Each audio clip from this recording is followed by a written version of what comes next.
आवाज़ आ रही है सही? आवाज़ ठीक है ना? चेक कहाँ हो रही है आवाज़? अच्छा, इधर वाले में आ गया, चलो ठीक है।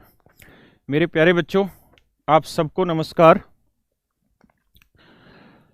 हाँ, मेरी लाइन लिख रहे हो, गुड इवनिंग। बिल्कुल बिल्कुल। तो आज तुरंत आगे बढ़ते हैं। जो कर रहे थे कल आखिरी में, बहुत सारी चीज़ें बच्चों को समझ नहीं आई।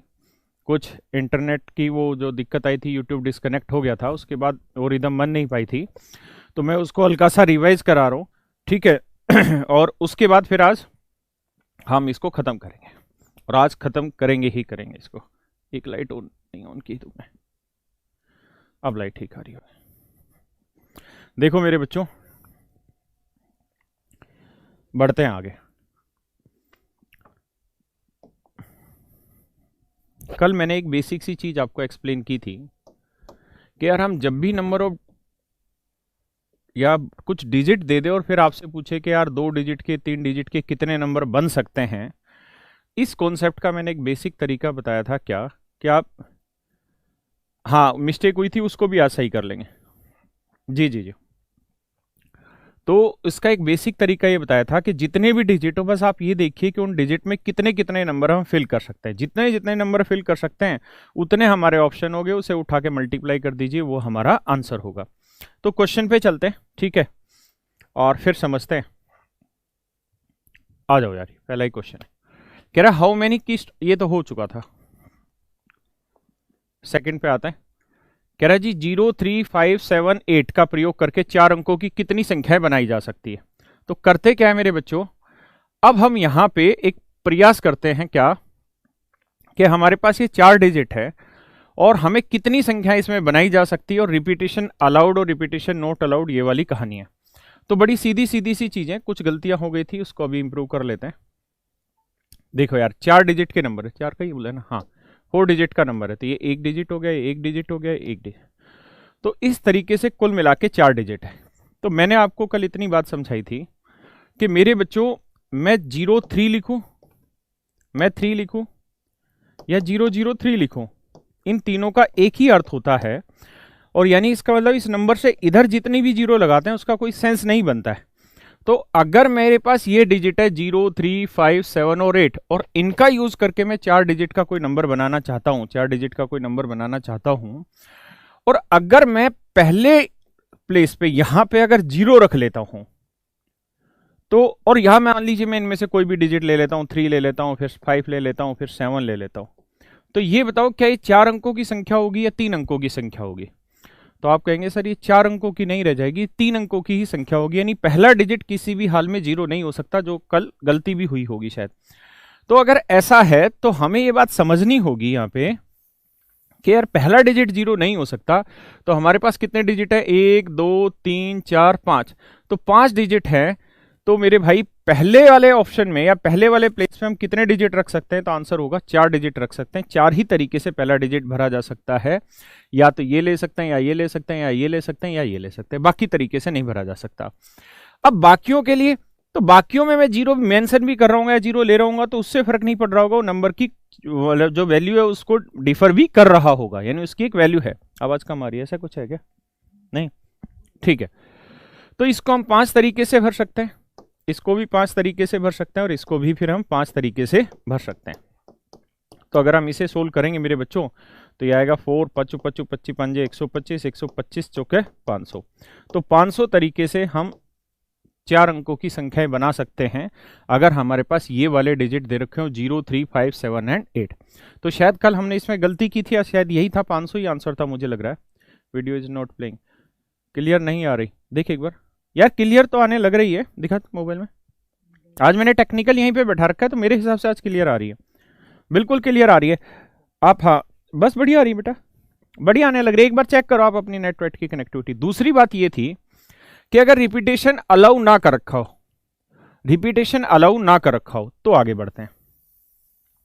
अगर रिपीटेशन अलाउ ना हो तो हमें ये बात समझनी होगी कि यार 0 को तो हम पहले प्लेस पे रख ही नहीं सकते, ये तो तय है, यानी पहले डिजिट पे 0 नहीं रखा जा सकता। अगर पहले डिजिट पे 0 नहीं रखा जा सकता, तो फिर मेरे पास यहाँ कितने ऑप्शन बचे, तो मेरे पास यहाँ केवल 4 ही ऑप्शन बचे। अब कहानी ये है कि अगर मैंने कोई एक डिजिट यहां लिख दिया होगा, कोई एक डिजिट यहां लिख दिया होगा, तो मेरे पास डिजिट है कितने, 1 2 3 4 5, तो 5 डिजिट है, और एक डिजिट अगर यहां लिख दिया होगा तो अब मेरे पास बाकी फिर कितने बचे, 4। फिर मैंने एक यहां लिख दिया होगा तो अब मेरे पास कितने ऑप्शन बचे, 3। फिर एक यहां लिख दिया तो अब यहां कितने ऑप्शन बचे, 2, यानी यहां 2 तरीके से। तो कुल मिला के यहां क्या वैल्यू बनी, 4 चौके 16, 16 3 48, 48 दूनी 96। तो ये हमारा आंसर आएगा। शायद हमारा कल भी मैंने यही चीजें बताई थी, लेकिन कुछ ने कहा कि गलत बता दिया था, तो आज मैंने दोबारा इसको एक्सप्लेन कर लिया। तो यहां तक की बात क्लियर है, सब सही है ना, ठीक है, कोई इश्यू नहीं है।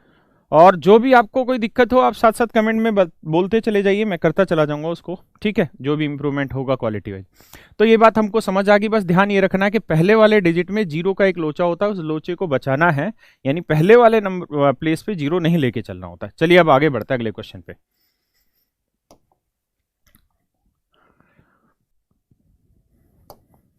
अब देखिए इस क्वेश्चन को,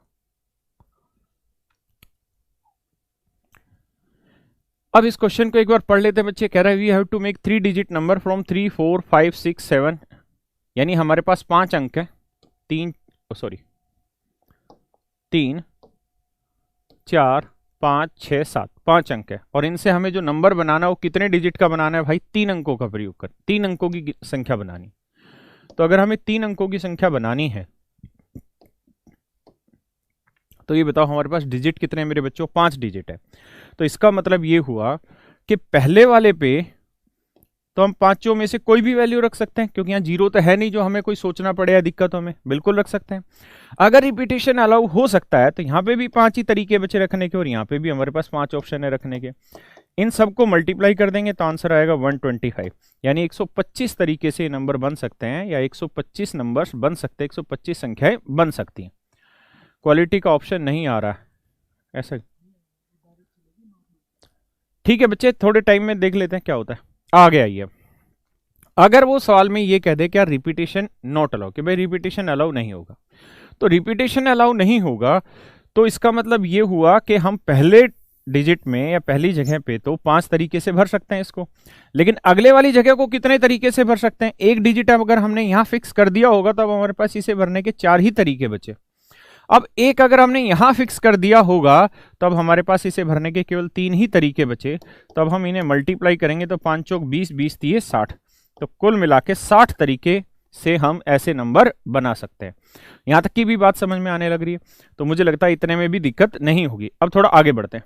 5 कैसे लिखा, 5 इस तरीके से लिखा है यहाँ पे कि बच्चे हमारे पास डिजिट कितने हैं, 3 4 5 6 7, यानी हम पहले डिजिट पे 3 भी लिख सकते हैं, हम पहले डिजिट पे 4 भी लिख सकते थे, 5 भी लिख सकते थे, 6 भी लिख सकते थे, 7 भी लिख सकते थे। तो यहां पे इसके नंबर बनाने के कितने तरीके हैं हमारे पास, तो 1 2 3 4 5, तो यहां 5 तरीके। क्लियर है, तो इतनी बात आपको समझ आई होगी। फिर भी अगर कोई दिक्कत है तो मुझे आप बताइए अपने कमेंट में, मैं इसको दोबारा से एक्सप्लेन कर दूंगा। अगर आपको इसमें दिक्कत है कि हम मल्टीप्लाई क्यों कर रहे हैं, तो मैंने कल ये चीज बताई थी। चलो आओ अब अगले क्वेश्चन पे आते हैं। आज हमें थोड़ा आगे बढ़ना है और अच्छी अच्छी चीजें उड़ानी है आज, है ना। तो 2 दिन से हमारा वो हो नहीं पा रहा था, और चीजें बहुत सारी टाइम भी लेती हैं, कोई इश्यू नहीं है। तो ये मैं करा चुका था किसी टाइपराइटर द्वारा 121 से 1340 तक की संख्याओं को लिखने के लिए, ये टाइप हो चुकी थी, और इसको एक बार फिर भी उठा लेंगे। लेकिन अभी जो टाइप चल रही है उस पर आ जाते हैं। आ जाओ मेरे बच्चों, ये वाला हमारा क्वेश्चन है और कह रहा है कि हाउ मेनी 3 डिजिट नंबर, शायद दिखाई दे रहा होगा अब। क्वेश्चन में कह रहा है मेरे बच्चों कि how many 3 digit even number, यानी 2 बातें समझनी। पहली बात तो ये कि इवन होना चाहिए नंबर, दूसरी चीज ये कि 3 अंकों का होना चाहिए। तो 3 अंकों का होना चाहिए और इवन नंबर होना चाहिए। तो इवन के लिए जरूरी है कि आखिरी जो डिजिट हो 2 से डिवाइड होता हो, आखिरी डिजिट 2 से डिवाइड होता हो।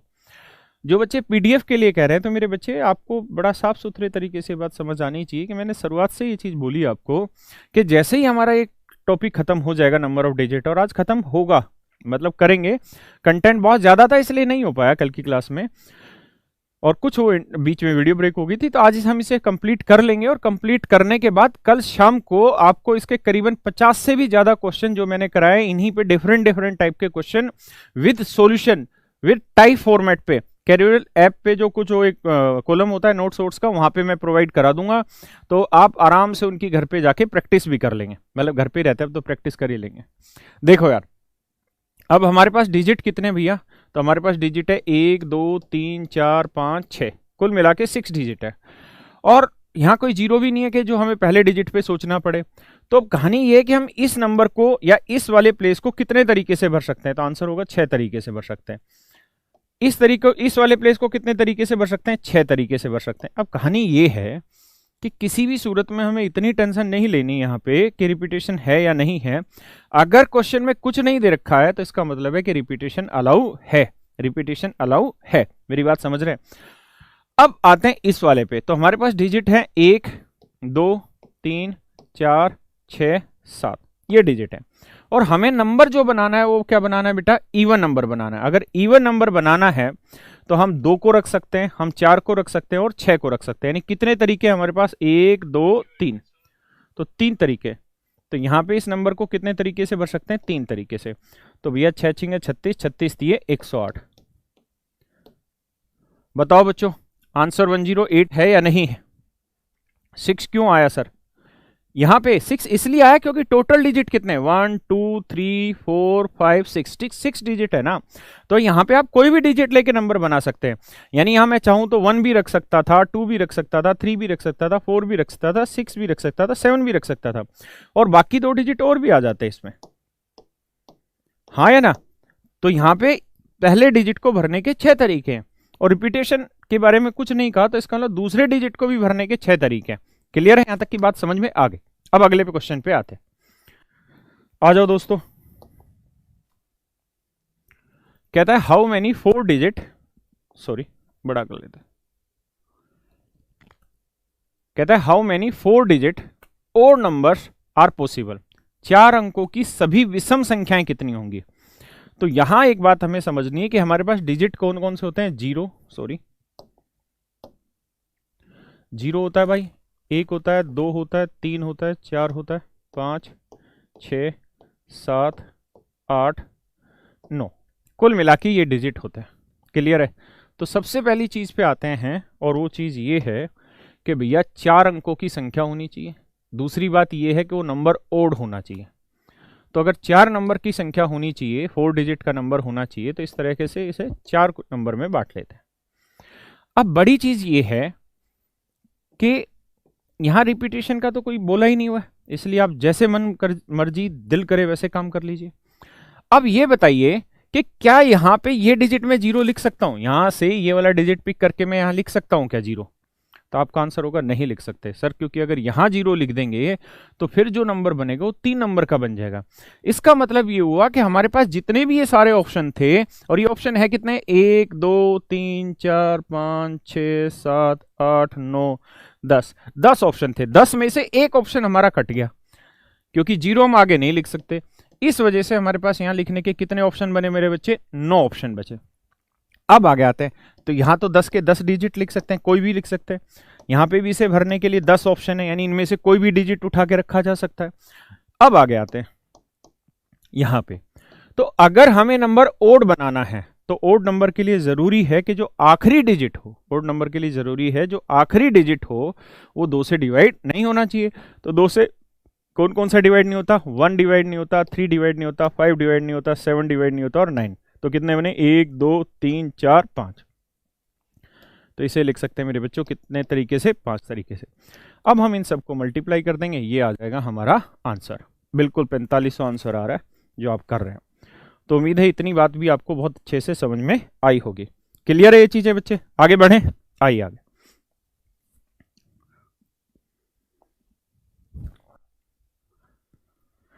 पढ़िए जी।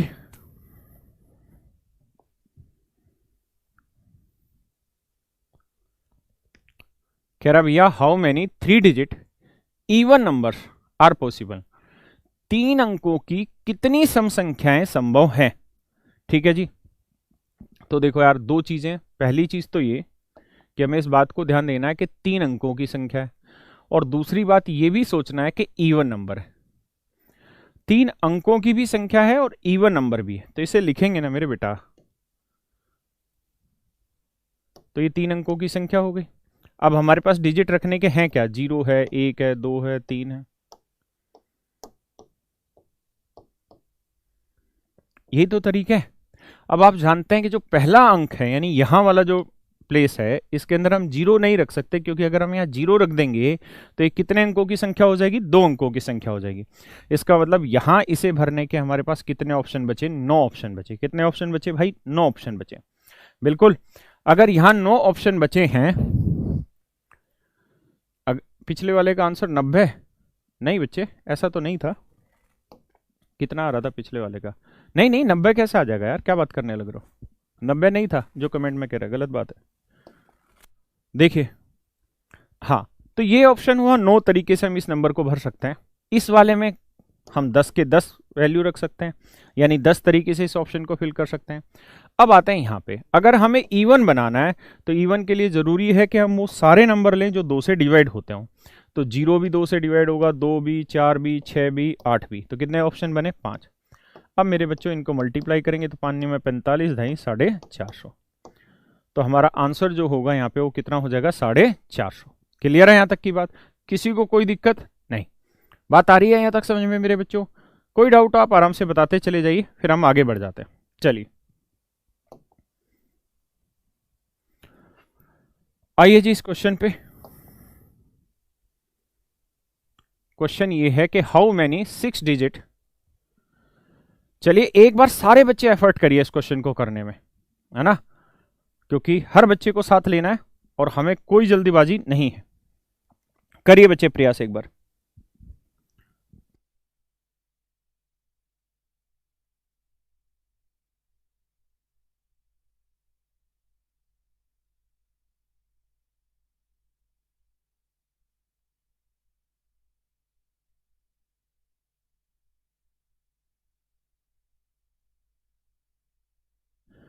चलिए सर पिछला, सर इस तरह से क्या कह रहा है बच्चा, कमेंट ही जल्दी से आगे बढ़ जाता है, वो इसका मान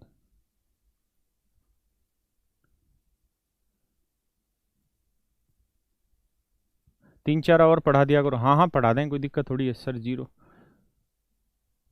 अच्छा ये जो लिखते हो ना कि बेस्ट वेस्ट, ये सब मत लिखा करो, सीधे अपने डाउट लिखा करो ताकि हम उसको समझ पाए।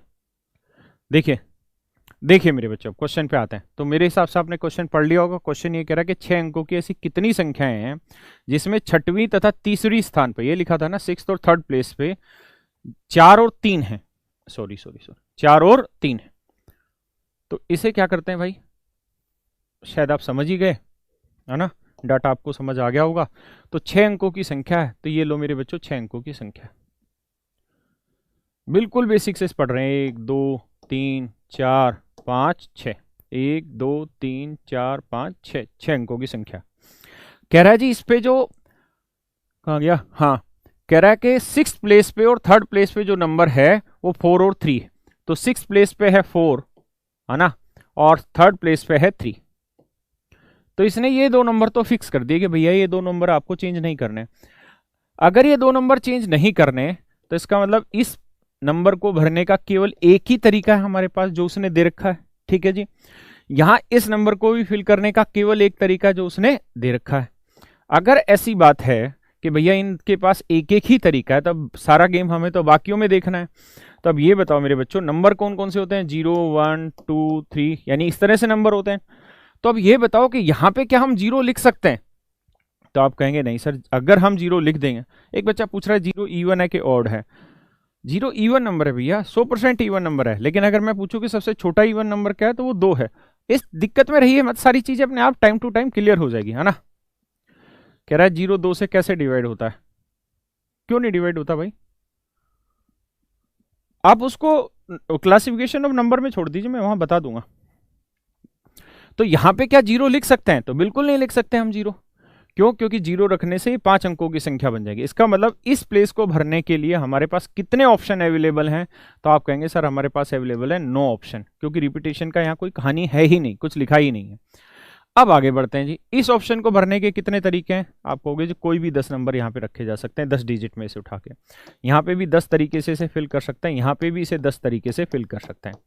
ये एक ही तरीके से होगा जो उसने कहा। अब मेरे प्यारे बच्चों ठा के इनको गुना कर देना है, तो 10 10 10 कितना हो गया 1000, 9 से गुना किया तो आंसर आ गया 9000। तो आप बताओ यहां तक कोई भी दिक्कत हो मुझे तो मैं आपको बताऊंगा। अच्छा, एक बच्चा कह रहा है कि लेफ्ट से लेना है या उससे। देखो आप अगर इस बात में दिक्कत कर रहे हो कि तीसरा और छठा कौन सा माने, तो आप ये बताओ, अगर मैं आपको ये कहूं कि यार 3584 लिखो, गिनती लिखो 3584, तो आप ऐसे लिखते हैं 4 8 5 3, ऐसे लिखते हैं? ऐसे लिखते हैं गिनती? नहीं, आप हमेशा ऐसे लिखते हैं 3584। यानी आप लिखना यहां से शुरू कर रहे हैं, तो ये पहला हुआ, ये दूसरा हुआ, ये तीसरा हुआ, ये चौथा हुआ। बड़ा आसान है, क्लियर है? आइए जी आगे सॉरी अगले पे आते हैं। देखिए जी, आ जाओ बच्चों, बताओ यार जरा एक बार पढ़ो क्वेश्चन को, पढ़ो मेरे बच्चों क्वेश्चन को।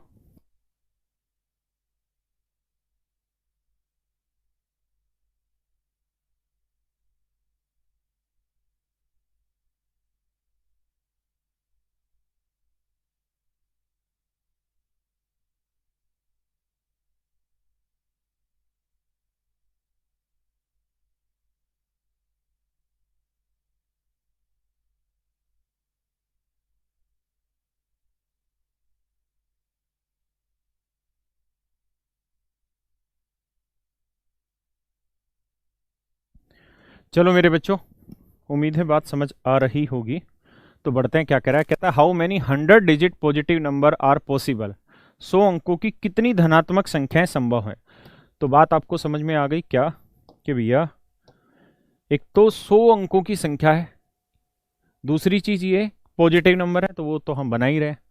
तो देखो यार, ऐसे हम 100 कॉलम बना लेंगे, बस ध्यान देते चले जाना मेरी बात पे। कितने कॉलम बना लेंगे? 100, 1 2 3 4 5 6 7 8, कितने कॉलम बना लेंगे? 100 कॉलम, क्योंकि हमें 100 डिजिट का नंबर वहां पे चाहिए।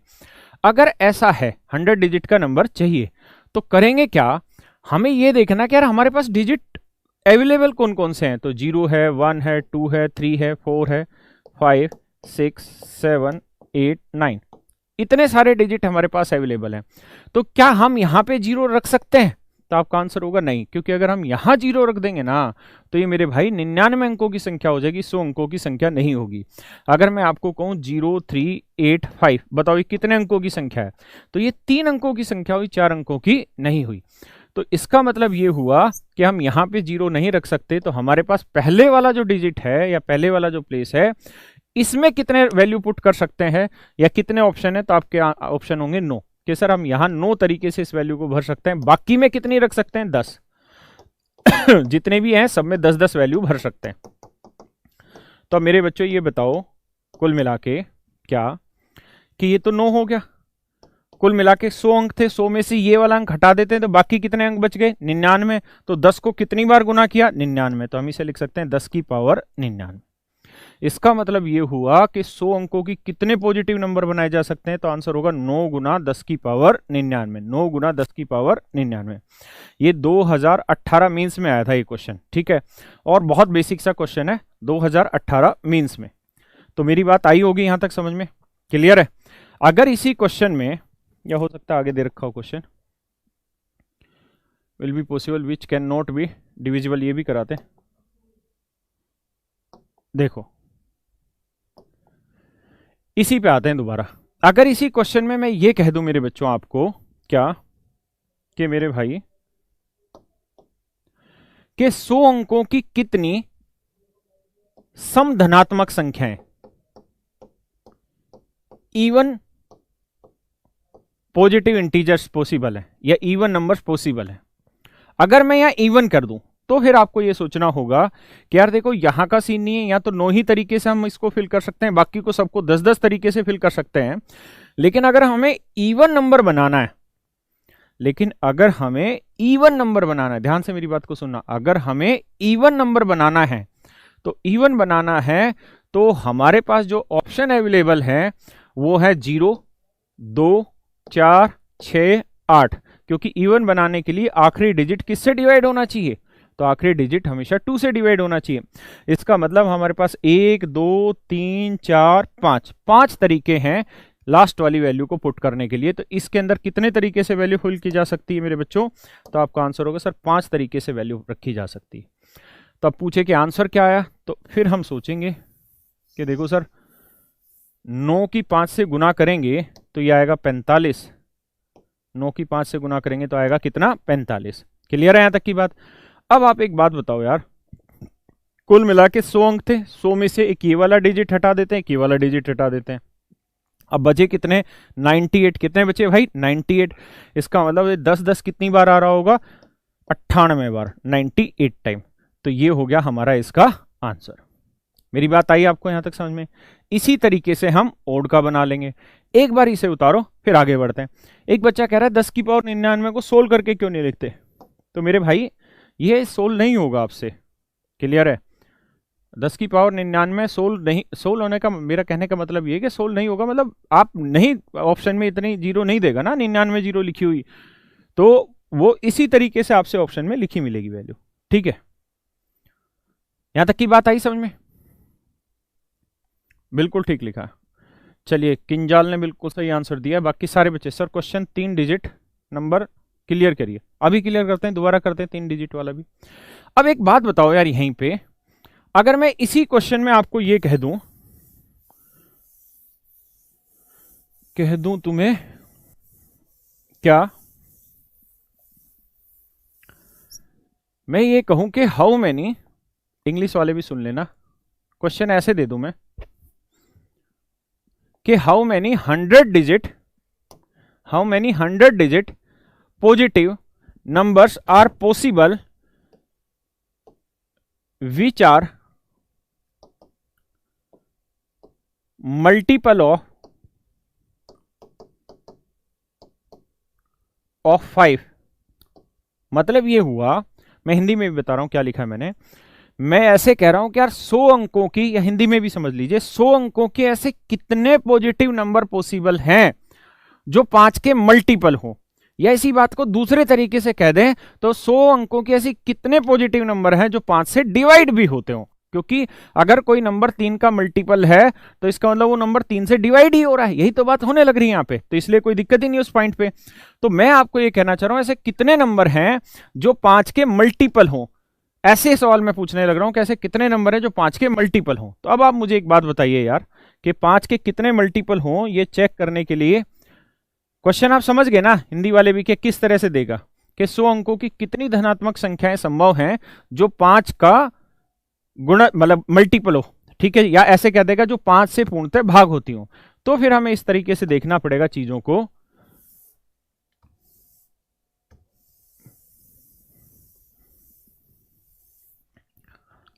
कि भैया ये हमारी 100 अंकों की संख्या हो गई,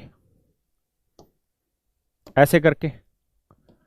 अब 5 की डिविजिबिलिटी मैंने आपको बताई थी कि 5 से कोई नंबर तभी डिवाइड होगा जब उस नंबर का आखिरी डिजिट 5 से डिवाइड होगा। कोई नंबर 5 से तभी डिवाइड होता है जब उस नंबर का आखिरी डिजिट 5 से डिवाइड हो। तो मेरे बच्चों हमारे पास जो ऑप्शन है वो थे 0 1 2 3 4 5 6 7 8 9। आपको लग रहा होगा मैं ये चीजें बार बार क्यों लिख रहा हूं, इसलिए लिख रहा हूं ताकि हर बच्चा जुड़ पाए शुरुआत में। एक बार आप मेरी भाषा समझने लगे फिर दिक्कत नहीं होगी। तो दोस्तों एक बात बताओ, हम पहले नंबर पे या पहली जगह पे 0 तो नहीं लिख सकते। क्यों नहीं लिख सकते आप समझ गए, क्योंकि वो 99 अंकों की संख्या हो जाएगी। यानी इसको भरने के केवल 9 ही तरीके हैं मेरे पास। बिल्कुल सही बताया, कितने तरीके हैं, 9 तरीके। अब आते हैं जी आगे कि भैया आखिरी अंक में कौन कौन सी वैल्यू रख सकते हैं। तो हमें ये देखना है कि 5 से डिवाइड कराना है, तो 5 से कौन कौन सा नंबर डिवाइड होगा, 0 डिवाइड हो जाएगा और 5। 0 ऐसा नंबर जो हर किसी से डिवाइड हो जाता है 0 को छोड़ के। तो 0 और 5 ये दोनों ही नंबर 5 से डिवाइड हो जाएंगे। इसका मतलब जो लास्ट डिजिट है उसमें कौन कौन से ऑप्शन है हमारे पास रखने के, 2 ऑप्शन है, एक 0 रख सकते हैं और एक 5। बाकी में हम पूरे 10-10 ऑप्शन रख सकते हैं। बात समझ रहे हैं ना, कितने ऑप्शन रख सकते हैं, 10। अब मेरे भाई इन सबको अगर आप गुना करोगे तो 9 दूनी आ जाएगा 18, और आप जानते हैं 100 अंकों की संख्याएं थी, उसमें से पहला और आखिरी हटा देंगे तो बाकी फिर 98 बचे, तो इसे हम लिख लेंगे 10 की पावर 98। यह आ गया हमारा आंसर। यहां तक किसी को कोई दिक्कत हो तो आप मुझे बताइए, वरना फिर थोड़ा और आगे बढ़ते हैं, और अगर इसी में दिक्कत है तो इसको दोबारा से समझाते हैं। बहुत बढ़िया, सारे बच्चे आंसर देने लग रहे हैं। मेरे आंसर आप तक पहुंच, अरे तेरे सबके आंसर मुझ तक पहुंच रहे हैं, लेकिन बहुत सारे बच्चे आंसर दे रहे हैं। चलिए आगे आते हैं नेक्स्ट क्वेश्चन पे। आओ दोस्तों, पढ़िए जरा क्वेश्चन।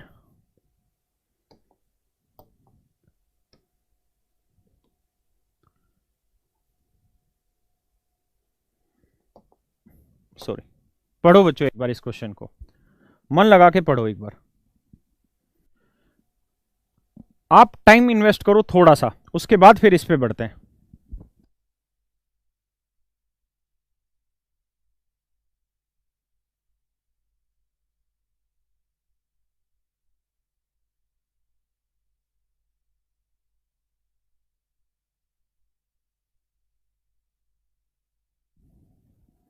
चलिए देखिए,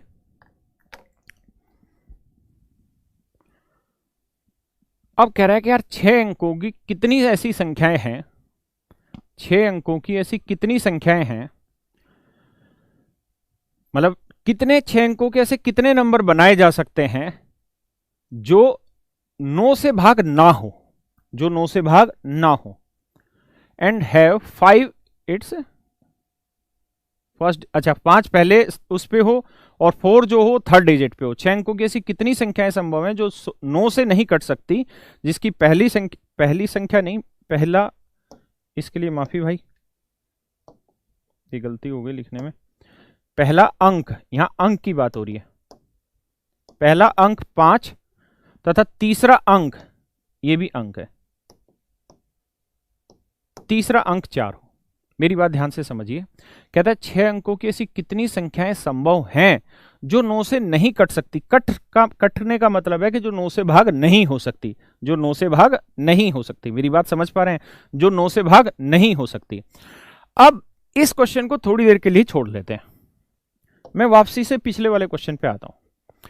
अगर इसी क्वेश्चन पे मैं इस क्वेश्चन की लैंग्वेज चेंज कर दूं, मैं इस क्वेश्चन की क्या कर लूं मेरे बच्चों, लैंग्वेज चेंज कर लूं, और मैं आपसे यह पूछ बैठूं इस क्वेश्चन में कि मेरे बच्चों 100 अंकों की कितनी धनात्मक संख्याएं संभव हैं जो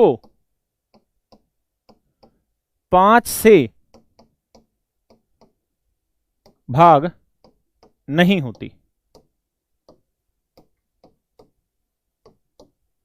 मेरी बात को समझना, ये नंबर बहुत बड़ा है, बहुत बड़े अंकों की संख्या है, ठीक है, लेकिन हम तो कॉन्सेप्ट समझना चाह रहे हैं। अगर इसी क्वेश्चन में मैं आपसे मेरे बच्चों ये पूछ लेता कि 100 अंकों की कितनी धनात्मक संख्याएं संभव है जो 5 से भाग नहीं होती, यानी 5 से नहीं कटती, इसका मतलब 5 से भाग नहीं होती। इंग्लिश में ऐसे बोलता कि how many 100 digit positive number are possible that will not divide by 5, या that is not divisible by 5, यानी जो 5 से डिवाइड नहीं होती। तो 5 से डिवाइड नहीं होती, ये निकालना थोड़ा सा मुश्किल है, थोड़ा सा मुश्किल है। यहां तो फिर भी 5 की डिविजिबिलिटी आसान है, इसलिए निकाल लेंगे किसी तरीके से, लेकिन हम ये निकाल सकते हैं कि 5 से डिवाइड कितने नंबर होंगे। तो हम 2 काम यहां पे करेंगे ऐसे हर सवाल के लिए। ये तो सवाल ऐसा पेपर में देगा नहीं इतना बड़ा क्वेश्चन, क्योंकि इनको कैलकुलेट करना आसान नहीं है। तो इसके 2 तरीके हैं। पहला तरीका तो ये कि हम ये देख लें कि यार 100 अंकों की कितनी संख्याएं संभव है। तो मान लेते हैं 100 अंकों के n नंबर पॉसिबल है। 100 अंकों की कितनी संख्याएं पॉसिबल है, मान लेते हैं n नंबर पॉसिबल है, हमने निकाल दिया क्योंकि ये तो आसान है ना, ये निकल जाएगा। अब ये और निकाल लीजिए कि 100 अंकों के ऐसे कितने नंबर है जो 5 से डिवाइड होते हैं। उसने ये पूछा आपसे कि कितने ऐसे नंबर है जो 5 से डिवाइड नहीं होते, उसने पूछा कि कितने ऐसे नंबर है जो 5 से डिवाइड नहीं होते, लेकिन आप ये निकाल लीजिए कि ऐसे कितने नंबर है जो 5 से डिवाइड होते हैं। तो अगर टोटल नंबर में से हम वो नंबर हटा दें जो 5 से डिवाइड होते हो, जो 5 से डिवाइड होते हो, तो अगर मान लीजिए कुल मिला के n संख्याएं थी और उनमें से 5 से डिवाइड होने वाली संख्याएं हटा देंगे, तो बाकी जो संख्याएं आएंगी वो कौन सी होंगी, जो 5 से डिवाइड नहीं हो रही होंगी। तो क्या आप मेरी इस बात से सहमत हैं? क्या आप मेरी इस बात को समझ पाए? किसी को दिक्कत है? बोलो हाँ या ना।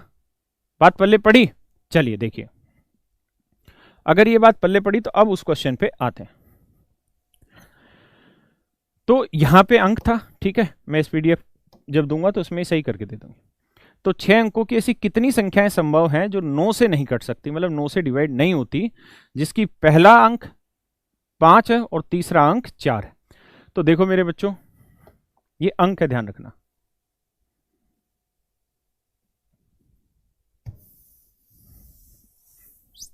कहानी ये है कि 6 अंकों के नंबर है,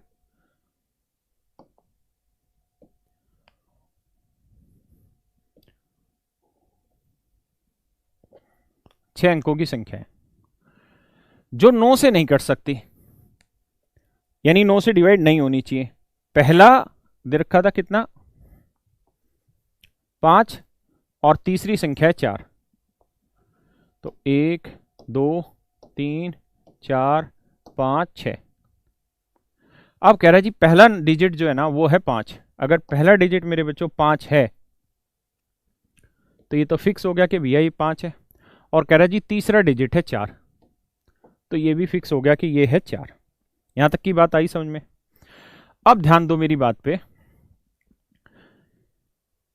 और यार इस बात को भी समझना मेरी को कि चीजें बहुत सारी आपस में इंटरलिंक्ड है ना। तो ये संभव नहीं है कि जो हम सिखा रहे हैं केवल उसी से सवाल आएगा। अब यहाँ पे नो की डिविजिबिलिटी का क्वेश्चन आ गया, तो हमें नो की डिविजिबिलिटी पता होनी चाहिए। तो मैं डिविजिबिलिटी पढ़ाऊंगा तब उसको डिटेल बता दूंगा। अभी के लिए आप इतनी बात समझ लीजिए कि कोई भी नंबर 9 से तभी डिवाइड होता है जब उस नंबर के सारे अंकों का जोड़ 9 से डिवाइड हो जाए। ऐसे ही कोई नंबर 3 से तभी डिवाइड होता है जब उस संख्या के सारे अंकों का जोड़ 3 से डिवाइड हो जाए। जैसे मैंने एक नंबर लिखा 5 6 7 8, और मैं कहूं कि बताओ यार ये नंबर 9 से डिवाइड होता है या नहीं होता, ये संख्या 9 से भाग होती है कि नहीं होती। तो आप कहोगे सर ये नंबर 9 से डिवाइड होता है या नहीं होता, ये निकालना है, ये निकालना है, तो क्या तरीका हो सकता है? तो भैया इसके तरीके ये हुए कि 5 6 11 और 7 18 और 8 26। तो ये इन अंकों का जोड़ क्या बना, 26। अगर इन सारे अंकों का जोड़ 26 बना तो इसका मतलब ये हुआ कि ये जो संख्या है ये 9 से डिवाइड नहीं होगी। यानी अगर इसके सारे अंकों का जोड़ 9 से डिवाइड हो जाता तो ये संख्या 9 से डिवाइड होती, अदरवाइज ये संख्या 9 से डिवाइड नहीं होगी। ऐसे ही 3 का नियम है। तो हम एक बात बताओ, हम अभी ये नहीं निकाल रहे कि 9 से कट रही है या नहीं कट रही है, मैं आपको सिर्फ ये कह रहा हूं कि यार सबसे पहले आप 6 अंकों की ऐसी संख्याएं बता दो कितनी पॉसिबल हैं जिनका पहला डिजिट 5 और दूसरा डिजिट 4 है, तो टोटल नंबर कितने पॉसिबल है। तो आप कहेंगे देखो सर पहला नंबर पे आपने 5 रख लिया है, तो यानी पहले वाले नंबर को भरने के लिए आपके पास एक ही तरीका था। ऐसे तीसरे नंबर को भरने, तीसरे डिजिट को भरने के लिए भी एक ही तरीका है, लेकिन बाकियों को भरने के तो पूरे तरीके हैं ना। इसमें तो आपके पास कोई दिक्कत ही नहीं इनको भरने में, मानते हो ना ये बात? अगर कोई दिक्कत नहीं है तो इसको हम कितने तरीके से भर सकते हैं, 10 तरीके से। इसे कितने तरीके से भर सकते हैं, 10 तरीके से। ऐसे इसे कितने तरीके से भर सकते हैं, 10 तरीके से। और ऐसे ही इसे कितने तरीके से भर सकते हैं, तो 10 तरीके से। इसका मतलब ये हुआ कि 6 अंकों की 10 दाएं 10 दाएं 10 10 यानी 10 की पावर 4, 10,000 नंबर पॉसिबल है। 6 अंकों की कितनी संख्याएं पॉसिबल है, तो आंसर होगा 10,000 संख्याएं पॉसिबल हैं, क्योंकि जिनका पहला और तीसरा डिजिट फिक्स किया हुआ है 5 और 4, और बाकी डिजिट में हम कुछ भी भर सकते हैं। तो ऐसे कितनी संख्याएं पॉसिबल है, तो आंसर होगा सर 10,000 संख्याएं ऐसी पॉसिबल है। एक बार आप इतनी बात को समझिए, फिर थोड़ा आगे बढ़ा जाए, तब मजा आएगा चीजों को समझने का। एक बार इतनी बात होता रही, इतनी बात को समझिए एक बार। अब आप थोड़ा सा एफर्ट करिए इस पे, 30 से 40 सेकंड का। अब इसमें वो नंबर निकालिए जो 9 से डिवाइड होते हो।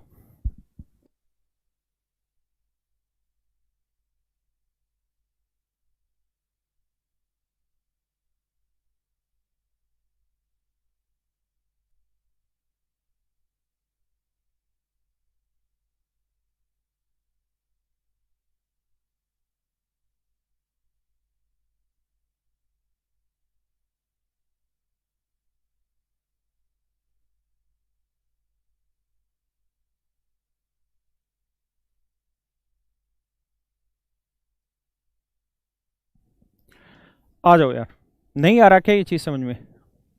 बहुत सारे बच्चों को रिपीट करो दोबारा।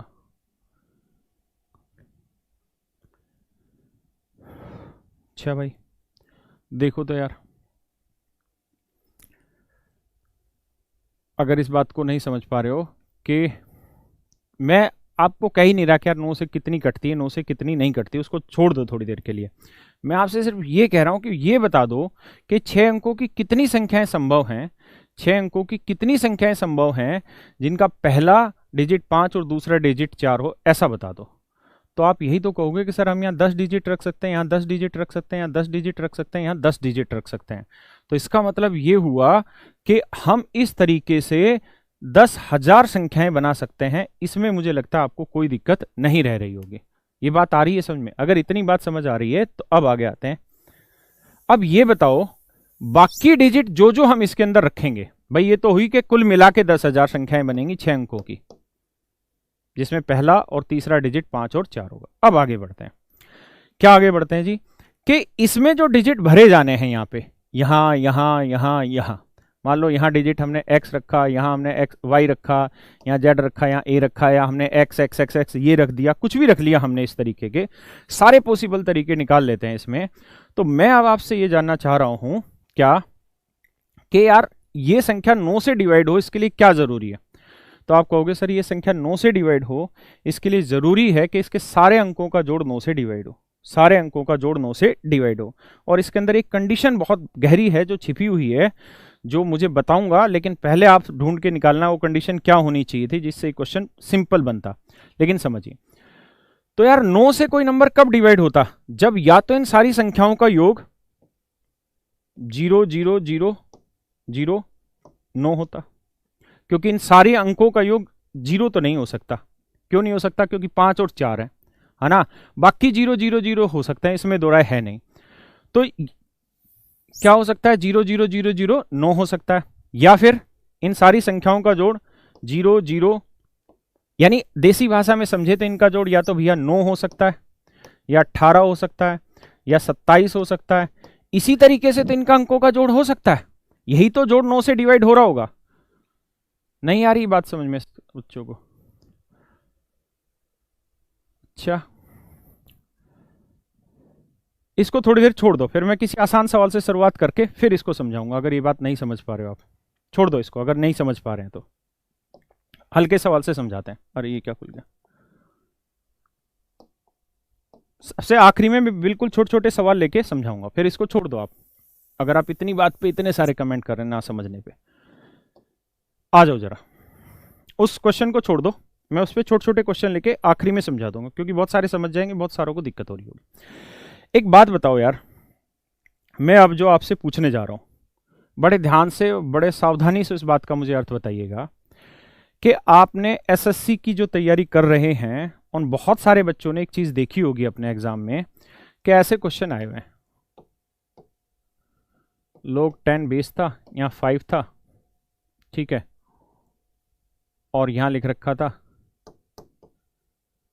साइन स्क्वायर 31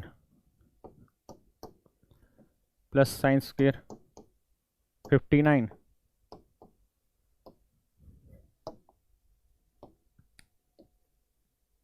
ठीक है जी।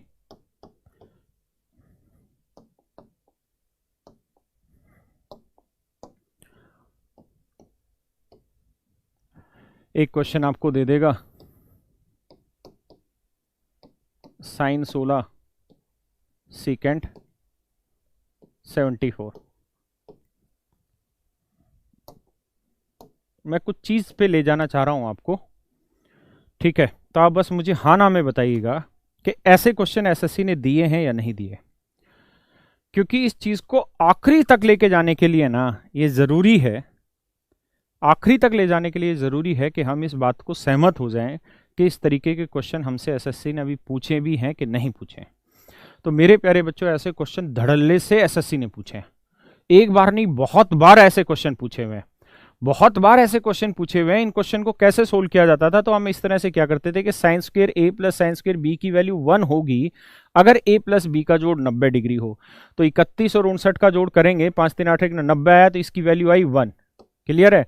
ऐसे ही साइन ए इंटू सीकेंड बी की वैल्यू भी 1 होती है अगर ए प्लस बी का जोड़ 90 डिग्री हो। ए प्लस बी का जोड़ 90 डिग्री हो तो भी इसकी वैल्यू क्या रहती है? 1 होती है। तो ये वैल्यू भी 1 हुई। तो मेरे प्यारे बच्चों, 1 और 1 को ऐड करेंगे तो क्या आएगा? 2 आएगा। तो लोग 10 ये 5 आया, और ये 1 और 1 को ऐड किया तो ये आया 2। तो ये बताइए, ये बेस 10 था और 5 टू 10 आया, और इसकी वैल्यू 1 लिखा करते थे। ये बताइए मुझे कि ये क्वेश्चन एसएससी में आते थे या नहीं आते थे? तो मेरे भाई आपका आंसर होगा बिल्कुल आते थे, और बहुत बार आते थे। एक बार नहीं, बहुत बार आते थे ये चीजें। मेरी बात बताइए, इस बात में अगर यहां तक कोई दिक्कत हो तो मुझे बताइए कि इस तरीके के क्वेश्चन एसएससी पूछता था या नहीं पूछता था? तो आंसर होगा बहुत बार पूछता था। एक यही नहीं पूछा, बहुत बार पूछा है। ऐसा भी एसएससी ने क्वेश्चन पूछा हुआ है, ऐसा भी एसएससी ने क्वेश्चन पूछा हुआ है कि लोग यहां 5 लिख के इस तरह से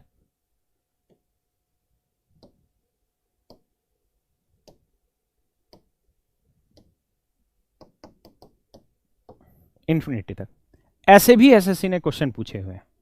सीडीएस में तो लोग आता ही आता है, लेकिन एसएससी ने भी ऐसे ही क्वेश्चन पूछे हुए हैं। आप मुझे बताइए कि ऐसे क्वेश्चन आते हैं या नहीं आते हैं? तो अब एक बात बताइए दोस्तों, अगर ऐसे क्वेश्चन आते हैं तो इसका मतलब यह है कि कहीं ना कहीं हमें लोग की बेसिक बातों को जानना पड़ेगा, बेसिक चीजों को समझना पड़ेगा कि लोग है क्या। अगर हम इस बात को जानते हैं, या हमने टीचर ने ये रटा दिया कि भाई लोग ए बेस पे ए वैल्यू हो तो इसकी वैल्यू 1 होती है, तो इसका मतलब हमें लोग का कुछ ना कुछ हिस्सा तो पढ़ाया, लोग का कुछ ना कुछ हिस्सा तो पढ़ाया। मेरी बात समझ पाए या नहीं? हाँ या ना? कुछ ना कुछ हिस्सा तो पढ़ाया है। इसका अर्थ यह हुआ कि हमें लोग को पूरी डिटेल में यहां पे पढ़ना पड़ेगा, एक प्राइमरी लेवल पे, ताकि हम ऐसे क्वेश्चन को पढ़ पाए। तो एक बात बताओ यार, हमें अब लोग के बारे में थोड़ी बहुत जानकारी लेनी चाहिए, इकट्ठी करनी चाहिए या नहीं करनी चाहिए? तो मेरे भाई यहां आंसर होगा हमें करनी चाहिए। तो मेरे प्यारे बच्चों, ऐसे बहुत सारे सवाल हैं जो हमसे एसएससी में पूछे हुए हैं, एग्जाम में पूछे हुए हैं। ये क्वेश्चन 101 की पावर 100 और 100 की पावर 101, मैं इसको बिना लोग के भी आपको करा दूंगा। मैं ये तक भी बता दूंगा इनमें कितने डिजिट होंगे, और बिना लोग की हेल्प से भी आपको वो करा देंगे। लेकिन अगर आपको लोग के बारे में थोड़ी सी भी जानकारी है, अगर लोग के बारे में आपको थोड़ी सी भी जानकारी है, तो ये चीजें आप बहुत अच्छे से कर पाएंगे, बहुत तरीके से ही इन क्वेश्चन को सोल्व कर पा रहे होंगे। यहां तक की बात समझ आया है, नहीं आया? बात क्लियर है? तो अब आ जाइए आगे। तो आज हम जो पढ़ने जा रहे हैं वो हम पढ़ने जा रहे हैं 5 के नीचे 1 क्यों लिखा है? 4 थर्ड प्लेस पे आएगा। क्लियर है सर? 4 का प्लेस क्या है सर? तीसरी संख्या 4 है। नहीं नहीं, वहां पे वो संख्या नहीं थी, वो डिजिट कहना चाह रहा था यार। मैंने अंक लिखवाया तो था, 4 थर्ड प्लेस पे आएगा। कोई नहीं, उसको चेक करके दोबारा देख लेंगे उसमें जो भी लिखा है। शिवम क्या कह रहा है? गलत है। कोई नहीं, उसको चेक करके दोबारा लिख दूंगा, मैं समझा दूंगा, उसी पे छोटे छोटे समझाता हूं। तो देखो यार, लोगरिथम है क्या, बिल्कुल बेसिक चीज जान रहे हैं, और फिर उसकी बिहाफ पे बहुत सारे ऐसे क्वेश्चन हैं जो हम बिना लोगरिथम के करते हैं, लेकिन हमें उन्हें सोल्व करने में 15-20 सेकंड लग जाते हैं। लेकिन अगर हमें लोगरिथम की जानकारी हो तो हम उन्हीं क्वेश्चन, और लोगरिथम बहुत दूर तक नहीं लेके जाने लग रहे हैं, बिल्कुल बेसिक चीजें सिखाने जा रहा हूं, बिल्कुल कतई जीरो वाली चीजें। तो अगर वो चीजों की जानकारी हो तो हम लोग को बहुत लोग की हेल्प से हम बहुत बड़े बड़े सवालों को बहुत जल्दी से कर लेंगे, 1-1, 2-2 सेकंड में भी उन क्वेश्चंस को निपटा देंगे। बस आपको थोड़ा पेशेंस रखना होगा और थोड़ा सा समझने की कोशिश करनी होगी। आइए जरा देखिए यार, कह रहा है लोगरिथम, और स्पेलिंग पे ना जाना भाई। लोगरिथम होता क्या है? वैसे तो यार इसकी कोई डेफिनेशन है नहीं जो स्टैंडर्ड, जो 1-2 शब्द में मैं लिखूं और आपको तुरंत समझ में आ जाए, लेकिन फिर भी मैं आपको समझाता हूं। अगर मान लीजिए मैंने ऐसे लिखा कोई नंबर, तो ये एक्सपोनेंशियल फॉर्म हुई, जिसे हम पावर की फॉर्म नहीं बोलते हैं कि 2 की पावर 5, 2 की पावर 3, 2 की पावर 6 ऐसे, या 3 की पावर 4। ये कैसी चीजें हुई? डिवीजन मतलब समझ नहीं आ, कोई दिक्कत नहीं है ना। तो बच्चे मैंने उसको कहा ना, आपको इतने सारे कमेंट हुए कि वो डिवीजन समझ नहीं आ रहा, तो इसीलिए तो मैंने कहा उसको छोड़ दो ना, मैं उसको बिल्कुल छोटे छोटे एग्जांपल से उठा के लेके चलूंगा वहां तक, बहुत बिंदास। अरे उसकी टेंशन नहीं है, तुम टेंशन ना लो। देखो आओ, तो मैं कह रहा हूं कि 2 की पावर 5 हमने लिखा, तो ये हम पावर की फॉर्म में लिख रहे हैं, एक्सपोनेंशियल फॉर्म बोलते हैं, ठीक है। अब लोगरिदम क्या है? लोगरिदम बेसिकली एक्सपोनेंशियल फॉर्म का मतलब हुआ पावर वाली फॉर्म को, घातांक वाली फॉर्म को, एक्सपोनेंशियल वाली फॉर्म को लिखने का एक तरीका है, लिखने का एक तरीका है।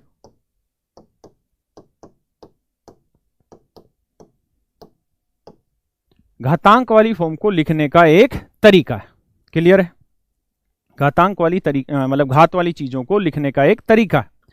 आप कहें कि घात वाली चीजों को लिखने का तरीका क्यों निकाला हमने लोगरिदम में? तो ऐसा इसलिए निकाला कि मेरे भाई, मैं आपको ये कहूं, जैसे आज के ही टाइम में हम देखें और हम कहें कि यार कोरोना जो है ना वो डेली डबल होता चला जा रहा है, पूरे विश्व में केसेस डबल होते चले जा रहे हैं डेली। तो बताओ यार 1 साल के बाद कितने केसेस हो जाएंगे? तो आप कहेंगे सर डेली डबल हो रहा है, यानी आज 2 है, कल 4 हो जाएगा, यानी 2 गुना 2 हो जाएगा, परसों 2 गुना 2 गुना 2 हो जाएगा, क्योंकि डबल होते चले जा रहे हैं। हाँ या ना? 2 फिर 2 का डबल 4, 4 का डबल 8, समझ रहे हैं ना? इस तरीके से तो 365 दिन में हम कहेंगे सर 2 की पावर 365 हो जाएगी। अब मैं कहूं यार इसकी वैल्यू बता दो क्या होगा? तो इसकी वैल्यू सिंपली निकालनी आसान नहीं है, इसकी वैल्यू सिंपली निकालनी आसान नहीं है।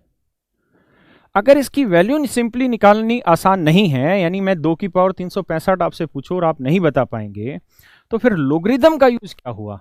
तो लोगरिदम का यूज इनकी कैलकुलेशन को बिल्कुल लास्ट लेवल तक ले जाने में होता है, बिल्कुल आखिरी लेवल तक ले जाने में होता है। जब भूकंपीय तरंगे निकलती है ना, तो उसको मापने में लोगरिदम का यूज होता है। यानी जब कोई चीज बहुत तेज गति से मल्टीपल होती चली जाती है, तो उसकी रेंज को मापने के लिए लोगरिदम का यूज होता है, जो हम सिंपली कैलकुलेट नहीं कर पाते या कैलकुलेटर के थ्रू हम उसको कैलकुलेट नहीं कर पाते। तो वहां पे हमें लोगरिदम की जरूरत होती है। और आज हम यही सीखने जा रहे हैं कि कैसे हम 2 सेकंड में ये बता दें, कैसे हम मात्र 2 सेकंड में ये बता दें कि 2 की पावर 365 को सोल्व करोगे, 2 की पावर 365 को सोल्व करोगे, तो ये जो सॉल्यूशन बनेगा बहुत बड़ा सारा, उसमें कितने डिजिट आ रहे होंगे, उसमें कितने डिजिट आ रहे होंगे। मैं उसके बिना भी बताऊंगा आपको लोगरिदम के, लेकिन अगर लोगरिदम आपको आता है तो समझ लीजिए आप तूफान मचा देंगे और 1-1, 2-2 सेकंड में ऐसे आंसर बता देंगे। और मैं लोगरिदम नहीं पढ़ा रहा हूं बहुत डिटेल में कि कल कोई वीडियो बनाए और कहे कि लोगरिदम पढ़ा रहा है, एसएससी का सिलेबस नहीं है। मैंने 2 क्वेश्चन आपको लिख के दिए पीछे, जो आपको हर बुक में मिलेंगे कि लोगरिदम एसएससी ने पूछा है। बेसिक चीजें पूछी और मैं भी आपको कतई बेसिक चीजें बताने लग रहा हूं, इसलिए कतई परेशान मत होना उस चीज के लिए। आ जाइए आगे। तो मैं इतनी बात आपको समझाने में कामयाब रहा हूंगा कि लोगरिदम है क्या। तो लोगरिदम बेसिकली जो पावर वाली वैल्यूज होती हैं उनको रिप्रेजेंट करने का एक तरीका होता है, ताकि जो बड़ी बड़ी पावर्स होती हैं उनको हम किसी तरीके से कैलकुलेट करके और छोटे नंबर्स के थ्रू उसकी बात को समझ पाते हो, है ना। आज हम इन्हीं चीजों को समझेंगे। तो आ जाइए।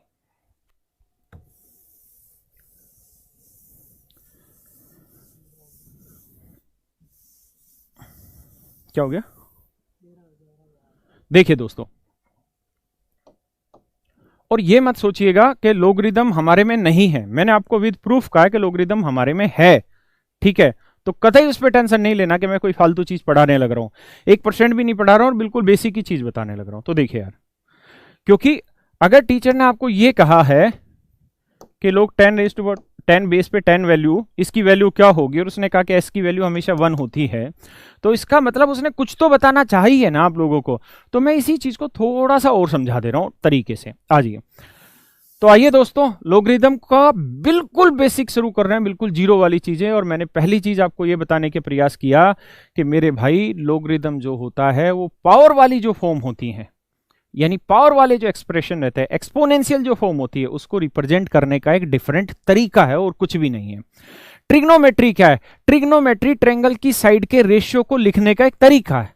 ऐसे ही लोगरिदम भी पावर वाली फॉर्म को लिखने का एक तरीका है। क्या तरीका, उसको समझते हैं।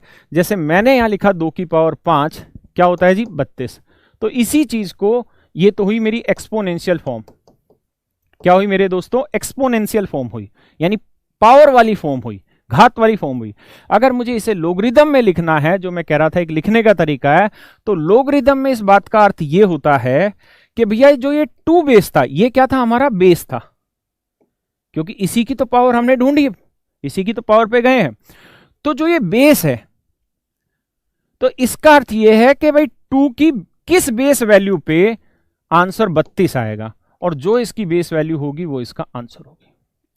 यानी इस एक्सप्रेशन को अगर हम ऐसे लिख रहे हैं तो ये एक्सपोनेंशियल फॉर्म हो गई, और अगर इस वाले एक्सप्रेशन को मेरे बच्चों हम ऐसे लिखने लग रहे हैं तो ये लोगरिदम फॉर्म हो गई, तो ये लोगरिदम फॉर्म हो गई। बात आ रही है यहां तक समझ में? अब फिर से समझाता हूं इसी बात को, कुछ बच्चे कह रहे समझ नहीं आ रहा, तो कोई दिक्कत नहीं है, मैं शनिवार की क्लास रखूंगा फ्री, उसमें इन्हीं चीजों को दोबारा से पढ़ाएंगे एक बार, और कति 0-0 से लेके चलेंगे, ठीक है? जो पीछे के भी क्वेश्चन नहीं समझ में आए उसको भी कति धीरे धीरे और छोटे छोटे एग्जाम्पल से और आगे लेके बढ़ेंगे, ठीक है? एक बच्चा कह रहा है लास्ट 2 डिजिट 9 से डिवाइड होने चाहिए। ऐसा नहीं है रे ढक्कन, 9 की डिविजिबिलिटी ये नहीं है कि आखिरी 2 डिजिट 9 से डिवाइड होना चाहिए, उसको छोड़ दो आप, ठीक है? आ जाओ। मतलब क्या हुआ कि अगर मान लीजिए मैंने यहां लिखा, मैंने ऐसे लिखा कि log 2 बेस 32 इसकी वैल्यू x है, मैंने ऐसे लिख दिया if log 2 base 32 equals to x, और मैंने लिखा व्हाट इज x, तो x की वैल्यू बताइए व्हाट इज x। तो मेरे बच्चों इसका अर्थ ये है, इस बात का अर्थ ये है कि जो 2 बेस था ना, इसको बेस बोलेंगे, कि इस 2 बेस की x पावर से जो वैल्यू बन रही है वो कितनी बन रही है? 32। इस 2 बेस से x पावर, यानी इस बेस 2 को, ये बेस वैल्यू हुई, इस बेस वैल्यू पे x पावर लेके आंसर क्या आ रहा है? 32। तो भैया ये बताओ कि 32 किस पावर पे लेके आने लग रहा है, यानी x की किस वैल्यू पे 32 आ रहा है? तो हम कहेंगे यार ये 2 की पावर 5 लिख सकते हैं, तो यहां से सोल्व करेंगे तो x की वैल्यू आई 5। फिर से समझते हैं, नहीं आई होगी बात समझ में, या मैं नहीं समझा पाया हूँ, फिर से समझते हैं।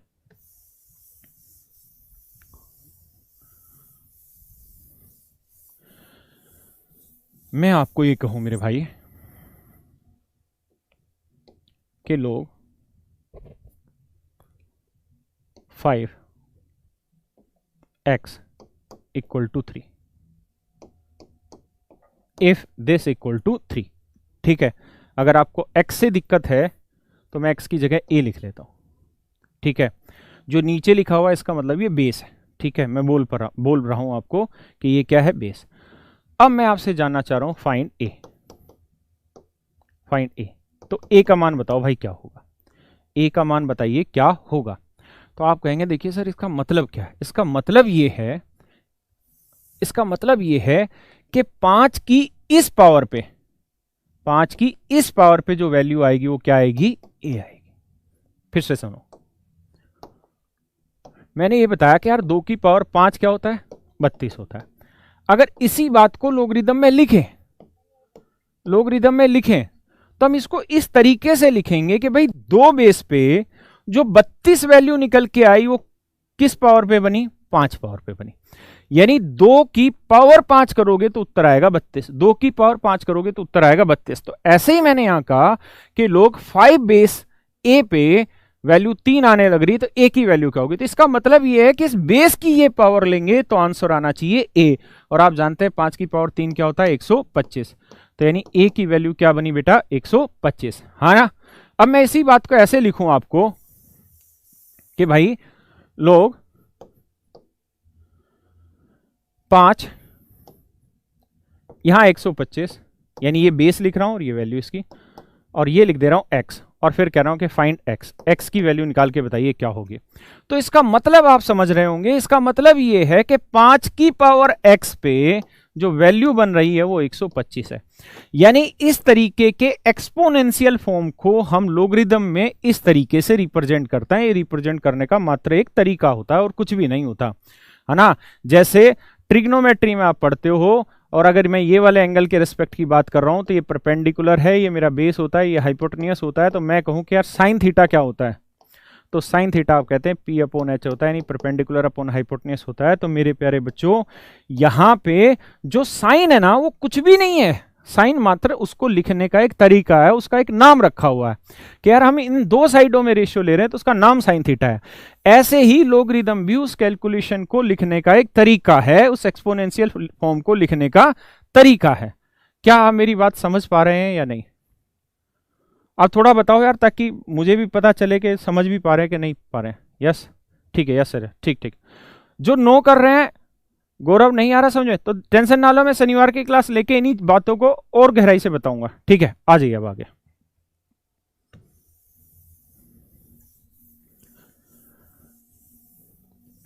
देखिए यार, मैं भी ऑनलाइन पहली बार पढ़ाने लग रहा हूं, है ना, तो क्लास में बच्चों के चेहरों से पता चल जाता है कि हम जो पढ़ा रहे हैं वो बात पहुंच भी पा रही कि नहीं पा रही है।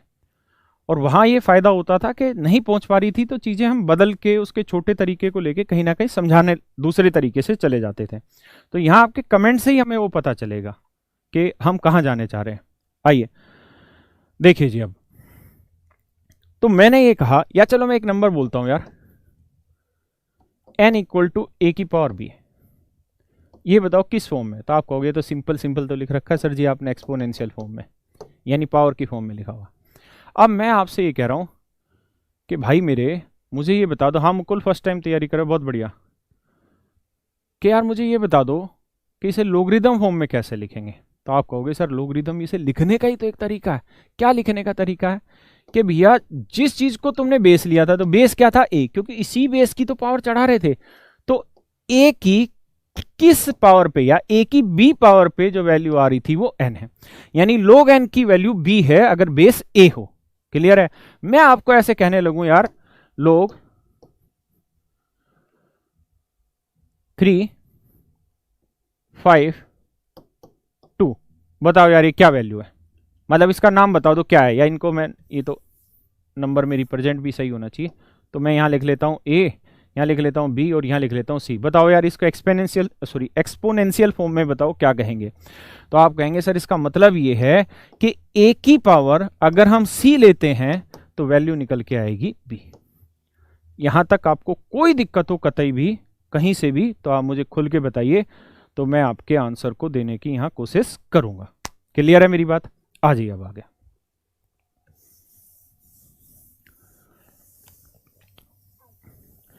तो अब तक मैं दो चीजें समझा चुका हूं आपको। पहली चीज मैंने समझाने का प्रयास किया आपको, क्या कि भाई लोगरिदम क्यों जरूरी है। उसके लिए मैंने आपको 2-3 एग्जाम्पल दिए कि भाई ऐसे ऐसे एग्जाम्पल एसएससी ने बहुत बार उठाए हैं, और अगर आप सीडीएस की साथ में तैयारी कर रहे हैं तो सीडीएस में लोगरिदम एक टॉपिक है ना। स्टेट लेवल के एग्जाम में भी लोगरिदम एक टॉपिक होता है। तो अगर ऐसा वहाँ पे है और एसएससी में भी उससे क्वेश्चन पूछे हुए हैं, चाहे बहुत हल्के ही पूछे हुए हैं, तो हम थोड़ा थोड़ा सा उसको पढ़ लेते हैं। और उसको पढ़ने की ज़रूरत क्या है वो मैंने आपको बताया कि जो नंबर ऑफ डिजिट चैप्टर है, मैं इसको बिना लोगरिदम के भी आपको बता दूंगा कि 2 की पावर कुछ में भी क्या डिजिट होंगे, लेकिन अगर आपको लोगरिदम आता होगा तो उस वैल्यू को और आसान तरीके से आप निकाल पाएंगे। दूसरी बात मैंने जो आपको बताई वो ये बताई कि लोगरिदम जो होता है वो एक्सपोनेंशियल फॉर्म को रिप्रेजेंट करने का एक तरीका होता है। उस फॉर्म को किस तरीके से रिप्रेजेंट करते हैं उस बारे में मैंने अभी आपसे चर्चा की है। ठीक है, अब हम धीरे धीरे चीज़ों पर आगे बढ़ते हैं। मैं आपसे ये पूछ लूं दोस्त कि लोग 10 बेस, यानी ये बेस है और ये लोग 10 है, इसकी वैल्यू 1 है, तो इसका मतलब क्या होगा? इसका मतलब क्या होगा? तो आप कहेंगे सर इसका मतलब ये बना कि ये बेस है, इस बेस की ये वाली पावर लेंगे तो ये वैल्यू आनी चाहिए, यही तो मतलब है। अरे हाँ या ना? तो शायद आज आपको ये पता चल गया होगा कि हम लोग 10 की वैल्यू 1 क्यों लिखते हैं। लोग 10 की वैल्यू 1 क्यों लिखते हैं, उसका एक सीधा सा कारण आपको समझ आया होगा कि हम ये वैल्यू 10 इसलिए लिखते हैं क्योंकि बेस 10 होता है, ना लिखा हो, क्योंकि हम जो पढ़ने लग रहे हैं वो नंबर्स पढ़ने लग रहे हैं और यहाँ 10 डिजिट होते हैं, इसलिए डेसिमल मेथड पढ़ने लग रहे हैं, इसलिए बेस हम यहाँ 10 लेके चल रहे हैं। सब ठीक ठाक चीज चल रही है ना? ठीक है, तो हम बेस 10 लेके चलने लग रहे हैं। तो अगर मैं यहाँ बेस 10 पे लोग 10 की वैल्यू पूछ रहा हूं तो 1 आ रही है, तो क्यों आ रही है शायद आपको आज उसका रीजन पता चल गया होगा। अब मैं आपसे ये कहूं कि मेरे बच्चों ये बताओ ए की पावर 1 क्या होती है? ए की पावर 1 क्या होती है? तो आप कहोगे सर ए की पावर 1 होती है ए। ए की पावर 1 क्या होती है? ए होती है। अब ये तो मेरे भाई कौन सी फॉर्म हो गई, तो आप कहोगे सर ये तो एक्सपोनेंशियल फॉर्म हो गई, पावर वाली बात हो गई। तो इसे अगर लोगरिथम में रिप्रेजेंट करना है, किस में रिप्रेजेंट करना है, लोगरिथम में रिप्रेजेंट करना है, तो कैसे रिप्रेजेंट करें? तो आप कहोगे सर आपने समझाया है कि भैया लोग जो होगा, अब ये देखो यहां बेस क्या है, एक, क्योंकि इसी की तो पावर है, तो ये यहां, और जो पावर थी वो लिखनी है यहां, और ये वाली वैल्यू यहां। तो आज आपको एक नई बात, नई, आपको पहले से ही चीजें पता है, मैथ के ही नियम है, मैं तो बता रहा हूं। तो जिन बच्चों को लोगरिथम के बारे में नहीं पता था उनको ये बात पता चल गई होगी कि log a की बेस a पे वैल्यू 1 क्यों होती है, ये बात उनको समझ आ गई होगी। अगर मैं आपसे ये कहूं कि log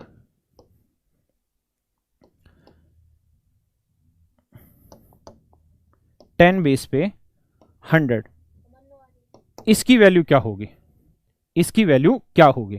तो मान लो यार इसकी वैल्यू x होगी अभी समझने के लिए, और हम बिल्कुल बावले, हमें समझ नहीं आ रहा। लेकिन इस बात का मतलब क्या है? इस बात का मतलब ये है, अगर इसे एक्सपोनेंशियल फॉर्म में रिप्रेजेंट करा जाए तो इस बात का मतलब ये है कि 10 बेस पे जो पावर x है वो रिप्रेजेंट करके लाके देगी किसे, 100 को। और आप जानते हैं कि 10 की किस पावर पे 100 आना है, तो आप कहोगे 10 की पावर 2 पे, है ना। तो इसका मतलब ये हुआ कि x की वैल्यू क्या हुई, 2। तो इसका मतलब ये भी हुआ यहां से कि log 10 बेस है तो 100 की वैल्यू होती है 2। क्लियर है? मेरी बात आ रही है समझ में यहां तक? और दूसरे भी बहुत सारे तरीके हैं, उनको भी मैं समझाता हूं इन्हीं चीजों को। ऐसे ही अगर मैं आपसे कहूं log 10 बेस पे 1000 की वैल्यू क्या होती है, तो ये वैल्यू होगी 3। क्यों? क्योंकि 10 की क्या पावर करें कि 1000 आए। अगर आपको ये बात नहीं समझ में आ रही तो ऐसे सोचिए कि 10 की क्या पावर करें कि 1000 आ जाए, तो आप कहोगे 10 की पावर 3 करना पड़ेगा सर, तब जाके 1000 आएगा, है ना। तो इसकी वैल्यू आ गई 3। प्लीज सर नाम ले आशीष। नाम क्या भाई, तेरी शादी होनी है यहाँ।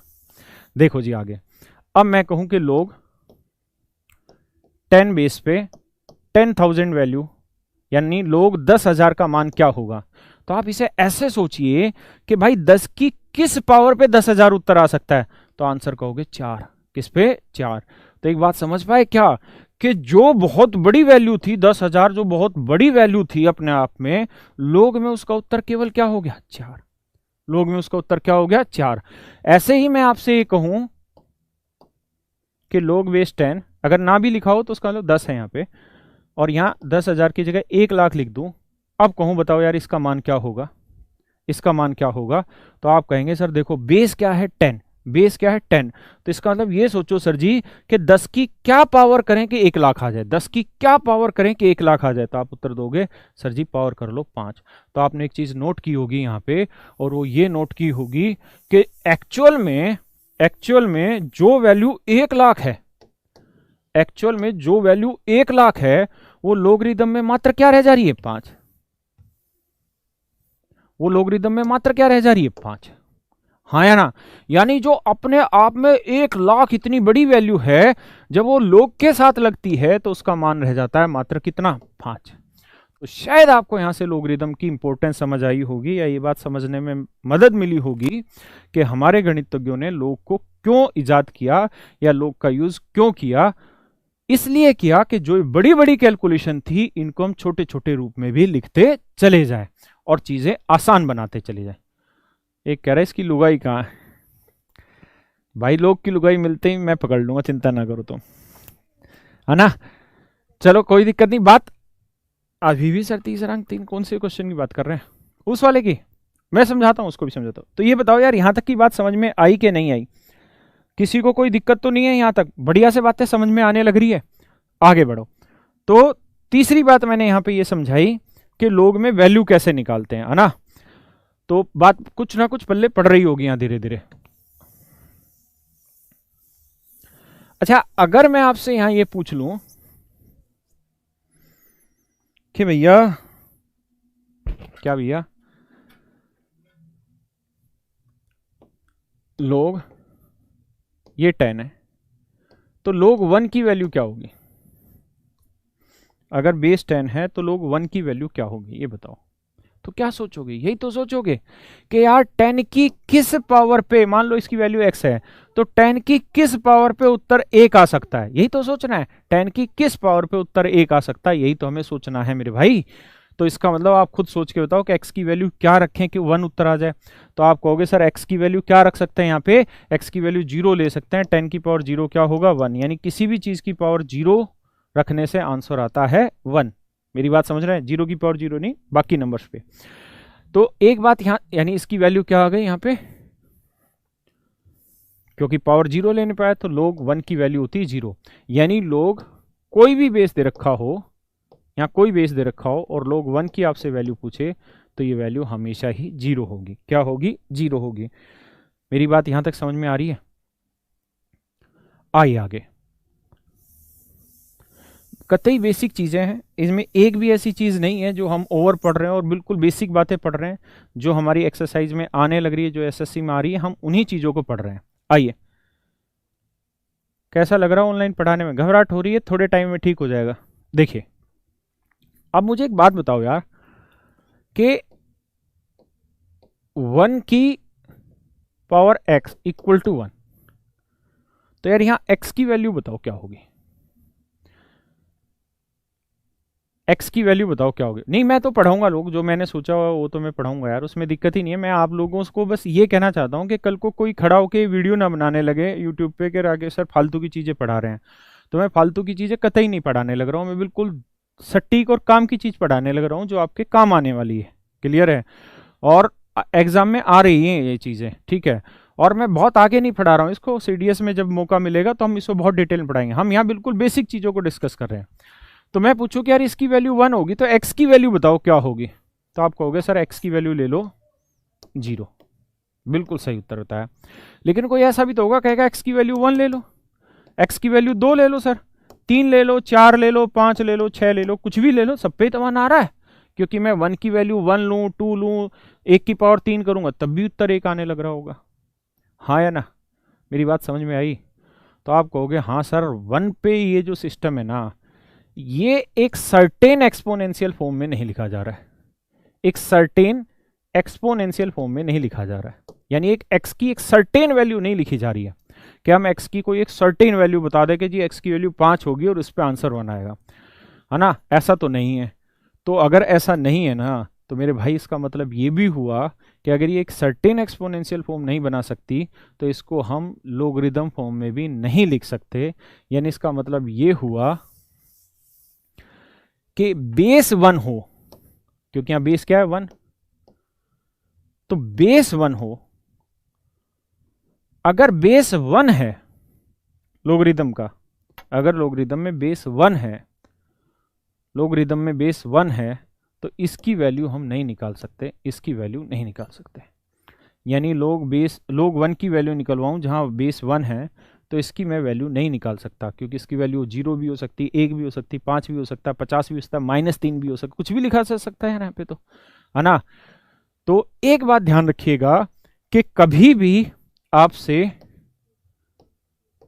ये पूछे कि इसकी वैल्यू बताओ क्या होगी, यानी बेस 1 दे दे और फिर पूछे कि बताओ इसकी वैल्यू क्या होगी, तो आप इसे अनडिफाइन बता देना, ठीक है?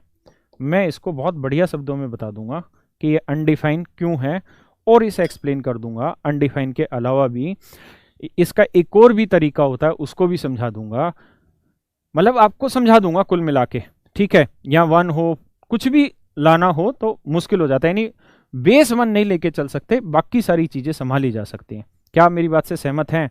अगर यहां 1 की जगह बेस ए ले दूं जो हमने पीछे किया था तो सही है, लेकिन 1 बेस पे दिक्कत आएगी।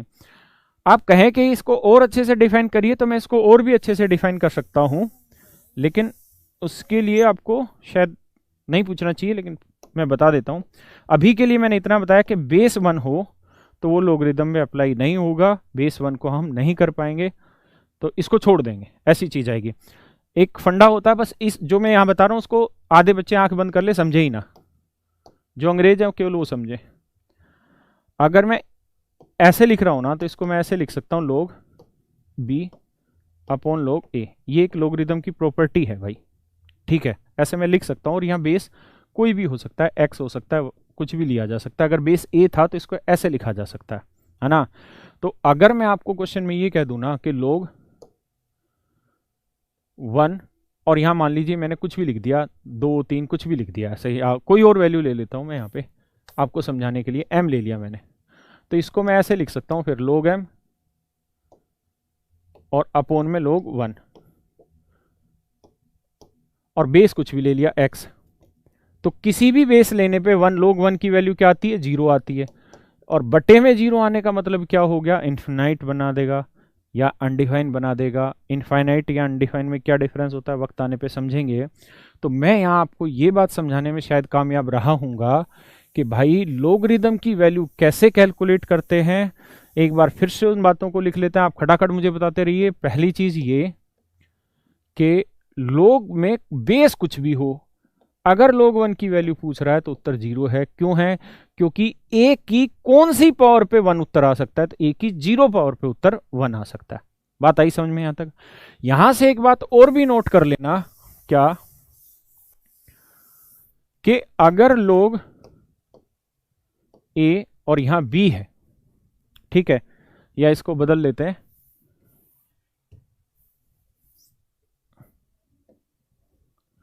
बेस x है और log y की बात कर रहा हूं मैं, तो ये x की जो वैल्यू है ना वो हमेशा ही 0 से बड़ी होगी।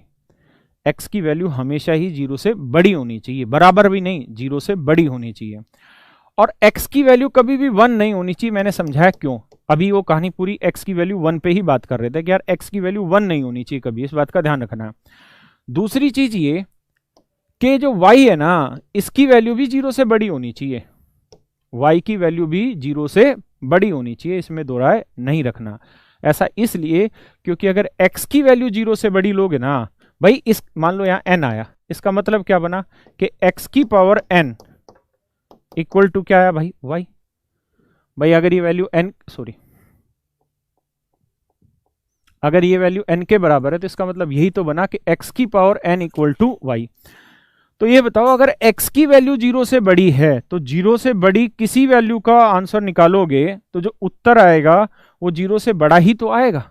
क्या आएगा, 0 से बड़ा आएगा। इसलिए मैंने कहा कि जब भी हम किसी नंबर को लोगरिथम की फॉर्म में लिखने लग रहे हैं तो इन तीन बातों का ध्यान रहे कि अगर बेस x है और log y की हम वैल्यू निकालना चाह रहे हैं तो दो बातें ध्यान रहे कि एक तो x की वैल्यू हमेशा 0 से बड़ी होगी, बराबर नहीं बड़ी होगी। एक x की वैल्यू 1 के इक्वल कभी नहीं रखी जा सकती, और y की जो वैल्यू है वो हमेशा 0 से बड़ी आएगी। ये बात समझ पाएगी। मनो नीचे बैठ दो बेटा, ऊपर कैमरे वाली। दूसरी बात, अब वैल्यू रखने पे आते हैं।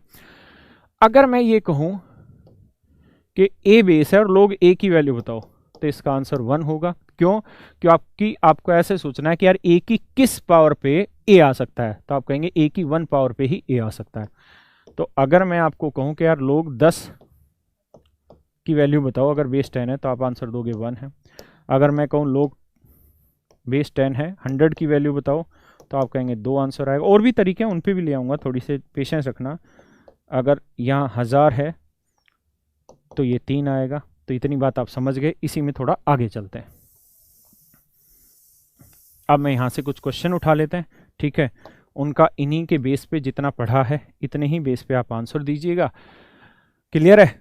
तो एक बात बताओ यार, मैं कहूं इफ log बेस 27 है या 81 है इक्वल टू x है, यानी बेस है 27, तो x की वैल्यू निकाल के बताइए दोस्त क्या होगी। x की वैल्यू निकाल के बताइए क्या होगी। और पता है, आप मेरे पे थोड़ा सा विश्वास करो चीज़ों को लेके, और मैंने पहले ही आपको कहा कि यार मैं ऑनलाइन फर्स्ट टाइम पढ़ाने लग रहा हूँ तो मुझे थोड़ा टाइम लगेगा चीज़ों को जमने में और रमाने में अपने अंदर, है ना। तो हो सकता है कुछ चीज़ें आपको ना समझ आ रही हो या मैं ना समझा पा रहा हूँ, तो थोड़ा पेशेंस रखिए, मैं समझा दूंगा, मुझे पता है कि मैं समझा सकता हूँ। तो मैं कहूँ यार इसकी वैल्यू बताओ, तो आप कहोगे सर इसका मतलब क्या है, इसका मतलब यही तो है, क्या है कि सर 27 की पावर x कर दो इक्वल टू 81। भाई बेस 27 है तो इसका मतलब 27 की x पावर पे वैल्यू आ रही 81, तो 27 को क्या लिख सकते हैं, 3 की पावर 3, 3 3 होती है 27, तो 3x हो गया। 81 को लिख सकते हैं 3 की पावर 4, और आप इतनी कहानी को तो जानते ही हैं क्या कि बेस सेम है तो पावर इक्वल होंगी, यानी 3x प्लस इक्वल टू आ गया 4, तो x की वैल्यू आ गई 4/3। क्या आप इतनी बात समझ पा रहे हैं, सहमत हैं? नहीं, अमित नहीं आ रही बेटा? अच्छा, नहीं आ रही समझ, चलो कोई नहीं, आज घर पे भी तो देखोगे इस वीडियो को, और फिर मैं शनिवार को दोबारा पढ़ा दूंगा इन्हीं बातों को। और बताओ तो फिर 2-3 सवाल और लेते हैं।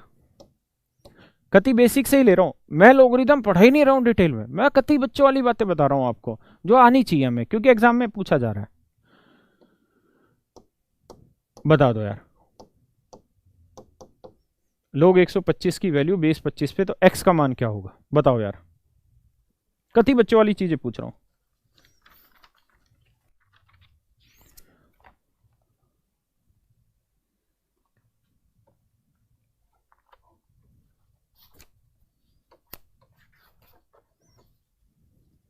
क्या टाइम हो गया, आ जाओ जी। तो आप कहोगे देखो सर, इसका मतलब ये बना कि 25 की x पावर पे वैल्यू आनी चाहिए 125, यही तो मतलब बना दोस्तों। तो 25 को लिखेंगे 5 की पावर 2, ये 2x आया, 125 और 5 की पावर 3, तो भाई बेस इक्वल है तो पावर इक्वल कर देंगे, तो 2x इक्वल टू 3 आया, तो x की वैल्यू आई 3/2, सॉरी ये हमारा आंसर आ गया। तो उम्मीद है आपको बात थोड़ी थोड़ी ही सही पर समझ आ रही होगी, ऐसा मैं समझता हूं, और आगे चलते हैं। पता है पेपर में क्या करेगा, एसएससी में ही आपसे ऐसे दे देगा सवाल जो अभी बताए हैं,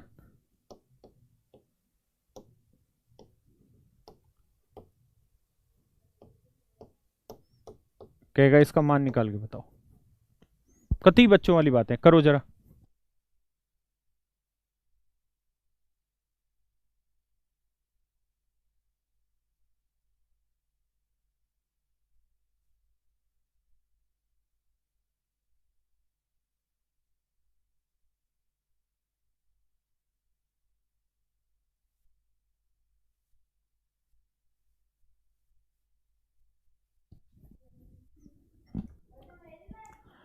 देखो मेरे बच्चों, अब जैसे इसी को सोल्व करना है, इसको मैं अलग से समझा रहा हूं आपको, लोग 32 1024 इसको सोल्व करना है।